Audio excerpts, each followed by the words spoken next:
and it's my day off. Like what I said, it's Pinay OFW Feels. Pero bago tayo magsimula, binabati ko po muna lahat ng mga nakakapanood ng mga video na ina-upload ko. Thank you po sa inyo, sa pagla-like, sa pag-subscribe, and salamat po at na-appreciate nyo yung ipinapost kong video dito sa YouTube. And you can add me rin po sa Facebook account ko. Kung gusto nyo pong malaman, i-comment nyo lang po. Ako yung bulgar. Comment nyo lang po, tapos email ko na lang sa inyo. Yung ganun pong ganon. Yung ganun po, pinapati ko rin po lahat ng mga kapwa ko OFW sa anumang sulok ng mundo. And once again, welcome to Pinoy OFW Feels. For today's topic po is learning basic and simple Arabic sentence. Pero bago tayo magsimula, may papanood po muna ako sa inyong isang maiksing video clip sa Tarapa. Kadama may sawi shogol, kadama bas emsik jawal, kadama bas sawi gar. So kung napanood yung maliit na video clip, maliit. Yung maiksing video clip, isang tanga pa talaga magsalita Yung maiksing video clip na yon, ang sabi doon ng amo, kadama bas sawi shogol, kadama bas emsik jawal, kadama bas gerger. Ang sabi doon ni amo, yung katulong daw, hindi nagtatrabaho. Yung katulong daw, pakikwentuhan lang, pakikipagkwentuhan lang na atupag. Yung katulong daw, lagi-lagi lang hawak ng cellphone. So, kung naintindihan mo yun, swerte mo, di ba? Pero kung hindi ka marunong mag-Arabic, paano mo ipagtatanggol yung sarili mo or paano ka makakatwiran sa amo mo? Na, hoy, teka lang, madam, chweya, lesh enti kalam kida, di ba? Lesh enti kalam anabas girgir, anabas sawi jawal, anabas umsik jawal, anabas sawi syukul. Kaya hada, di ba? Masasagot mo siya ng ganon. Pero dahil hindi ka marunong, first timer ka, or walang nagtuturo sa'yo,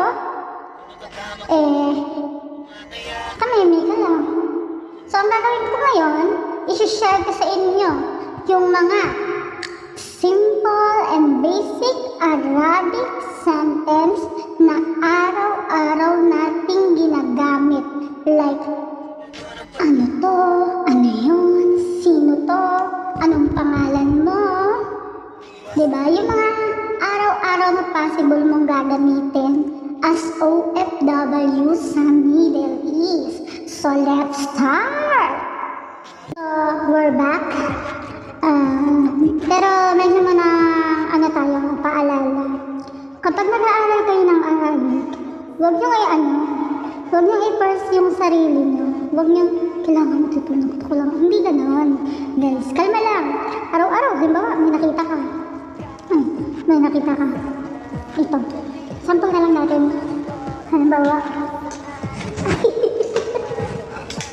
Halimbawa, ito. Ako kasi yung technique ko dati ganito. Ito, yung tawag sa Arabic sa tubig, moya. So, dahil hindi mo alam yun, water, diba? Every time na may makikita ka, unti-unti mo lang yung tandaan, huwag mong agad, water yun, moya. Ashrab moya. Pag ashrab moya, uminom ka ng tubig. Or uminom ka ng tubig. Ganon. Ashrab kasi inom, tapos moya tubig. Uminom ka ng tubig. So, ganon guys, yung yung advice ko lang, kalmahin nyo lang yung sarili nyo kapag nag-aaral kayo ng Arabic. Nahihirap akong mag-advise kasi mamadali ako lagi. Pero yun lang yung masasabi ko, pag nag-aaral kayo ng Arabic, relax lang. I mean, don't force yourself sa mga bagay or sa mga words kasi magrarambol-rambol yan sa utak mo. Ano lang tayo, one by one, ganyan. Sa isang araw, tandaan mo yung water is moya, parang ganun, di ba? So, start na tayo. Simulan kayo sa mga unang-unang pwedeng magamit nyo na salita. Like, yung pagdating mo sa bahay ng amo mo. Simulan natin doon sa anong pangalan mo. Dito natin sisimulan. Sa anong pangalan mo. Diba? Anong pangalan mo. Yun yung words muna sa Arabic na ituturo ko sa inyo. Like, pag sinabing anong pangalan mo, marami kasing words, tandaan nyo sa Arabic, walang tamang spelling, walang tamang grammar. As long as na naiintindihan ka, like SSMIC M3, SSME, SSME, SSMIC M3, lamang ganon, di ba? SMIC, pangalan, auntie, pag sinabing auntie, babae, pag sinabing enta, lalaki. So, ganun yan yung guys. So, SSMIC auntie, what is your name? Anong pangalan mo? So, yun. Yun yung first natin. Second naman is, paano mo siya sasagutin, di ba? Pag sinabi mong, ako po ay si, like my name, Pinay OFW Fields. Anna is me, Pinay OFW Fields, ganon. Anna, it means ako. Is me, is means yung name. Tapos yung name mo yung kasunod. Anna is me, Pinay OFW Fields. So, yun yung ganon yun, guys. Pag tinanong ka ng pangalan mo, sabi mo, Anna is me, Pinay OFW. Huwag mo sabi Pinay OFW, ha? Sabi mo yung pangalan mo, ha? Anna is me, like Marites. Anna is me, Guadalupe. Anna is me, Claudia. Yung mga ganyan. So, shoutout sa mga napangalang nabanggit ko. Tapos next, hindi ko muna in-next yung yung ilang taon ka na. Kasi hindi ko pa natuturo yung yung Arabic numbers. Kasi sa, muna tayo, sa sentence muna tayo. Like words. Like ito, simulan natin sa Arabic words. English, Arabic, Tagalog. Ganito, like ano. Yung words na sa English is what. Tapos sa Arabic, hada. Huwag yung hada. Yung what, tapos sa Arabic, tapos yung yan, that, hada. Diba? Ganito, hada. Ano yan? Diba? Hada, yan. Hada, diba? Ano yan? So, hada, like, may niluluto yung amo mo or yung kasama mo sa bahay, tapos may marunong mag-English, hada. O, diba? Ganda mo yung tono mo, parang, hada. O, diba? Hada. Tapos next naman natin, alam nyo na yung salitang ano yun, diba? Yung next naman natin is hadi. Ano? Hadi, ito. Hadi, ito. Hadi, ito. It means this. Hadi, ano to? Diba? Hadi, ano to? Ito. This, yan. Ano ito? Diba? Yung words, ano ito? Ano ito? Diba? Pag may nakita ka na, halimbawa, may nakita kang gulay na bago sa paningin mo, tanongin mo yung Madam Hadi. O, diba? Hadi. O kaya, gusto mong alamin sa amo mo kung ano yung Arabic ng water. Madam Hadi, Hag-Arabic. This water, Hadi, Hag-Arabic. Hadi in Arabic. Siguro magigets nyo na yan, Hadi, kasi alam nyo na yan eh. So, yun lang guys. Hadi means, ano to? Ano ito? Ano ito? Ano ito? Hadi. Naman is taali. Taali, halika. Taali. Pag sinabing taali, taali, ibig sabihin, come here. Halika rito.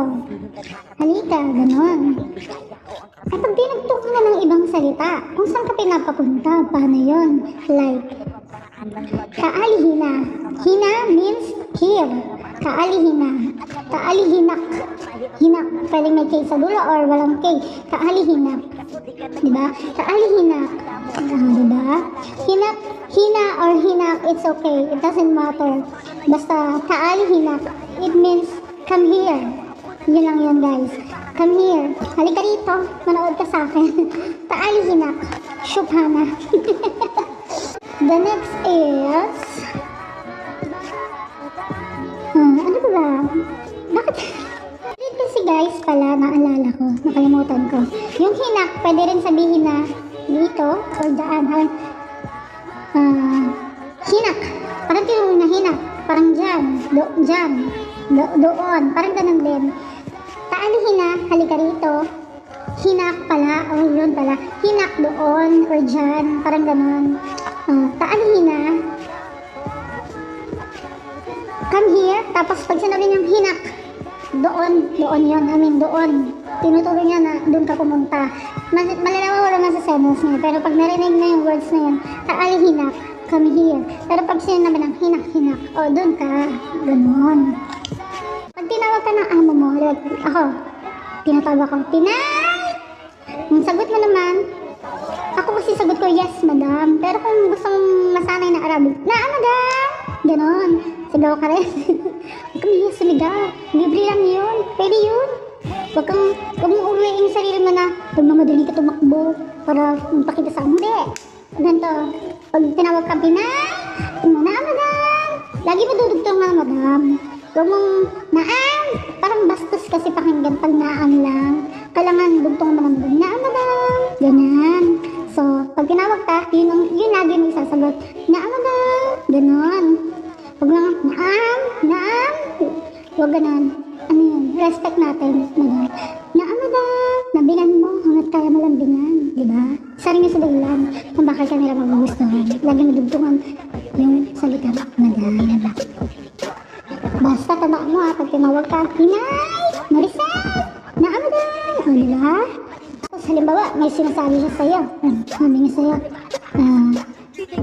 basta may sinabi siya sa'yo. Halimbawa, ang sinabi niya sa'yo is, linisin mo to. Halimbawa, ang Arabic na, linisin mo to. Ang sasagot mo, ay, wag na ba yung type? Type is, oo. Type okay. Kadugtong lang. Parang kadugtong lang. Type okay. Parang type, oo. Parang gano'n, okay. Aywa, madam. Type. Gano'n. Aywa or type. Okay lang yun. Yung isasagot mo pag may inuutos siya sa'yo, huwag mo siya sasabihin na, what? Gano'n. Ang gano'n mo sa kanya, type, madam. Type. Parang type.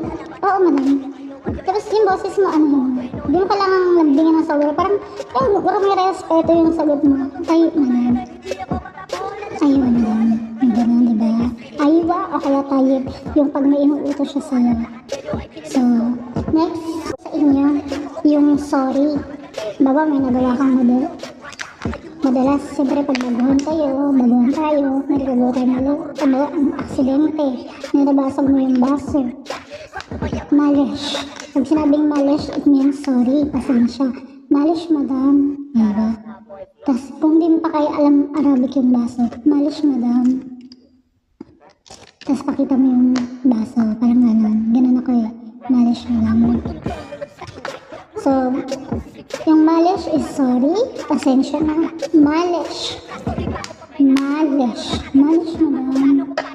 Yung parang mararamdaman mo ng amo mo kung sincere yung pag-sorry mo, diba? So, malish. Thing is, shoop. Shoop, parang tingnan mo. Shoop. Pag sinabing shoop hadi, tingnan mo to. Shoop is tingnan. Diba tinuro ko na kanina yung hadi? Hadi, ito. Shoop hadi, tingnan mo to. Shoop hadi. O, diba? Halimbawa, may gusto ko ipakita sa amo mo. May recipe ka na nakita sa YouTube. Madam, shoop hadi. O, diba? Pakita mo sa Madam, look at this. O, diba? Shoop is look. Tignan. Madam, tignan mo to. Ganon. Look at this. Shoop hadi. So, Madam, shoop hadi. Baga, tapos ka na maglinis. Madam, shoop hadi. Para maalam niya na pinapakita mo sa kanya kung okay na ba yung paglilinis mo. Ganon. Kung first timer ka ha, ganon. Dapat laging may madam na kalugtong.